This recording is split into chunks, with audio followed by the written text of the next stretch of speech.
এই মুহূর্তে হিলি সীমান্তের ছবিটা আপনাদের দেখাবো। সেখানেও কিন্তু চলছে বিএসএফ এর কড়া নজরদারি এবং টহলদারি চালানো হচ্ছে বিএসএফ এর পক্ষ থেকে, যাতে কোনো রকমের অপ্রীতিকর ঘটনা না ঘটে, নিরাপত্তায় যেন কোনো ত্রুটি না থাকে, কোনো খামতি না থাকে, সেদিকে বিশেষভাবে নজর দিচ্ছে বিএসএফ। দেখতে পাচ্ছেন হিলি সীমান্তের ছবি। অশান্ত বাংলাদেশ গণ অভ্যুত্থান, সেখানে বাংলাদেশের পরিস্থিতির পরই সতর্ক এদেশ। পাশাপাশি রাজ্যে ভারত বাংলাদেশ সীমান্তে সতর্কতা জারি করা হয়েছে। হিলি সীমান্তে হাই অ্যালার্ট। ফোনে রয়েছেন প্রতিনিধি সুমন ভৌমিক। সুমন, হিলি সীমান্ত থেকে কি ছবি উঠে আসছে?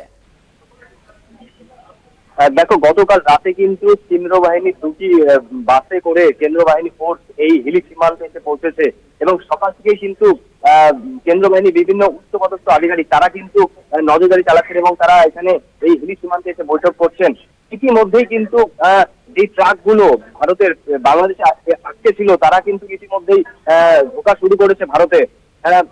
বোঝা যাচ্ছে যে হিলি সীমান্তে কেন্দ্র বাহিনীর তরফ থেকে পুরো কিন্তু নজরদারি করা হয়েছে এবং কড়া নিরাপত্তার চাপে কিন্তু মুড়ে ফেলা হয়েছে।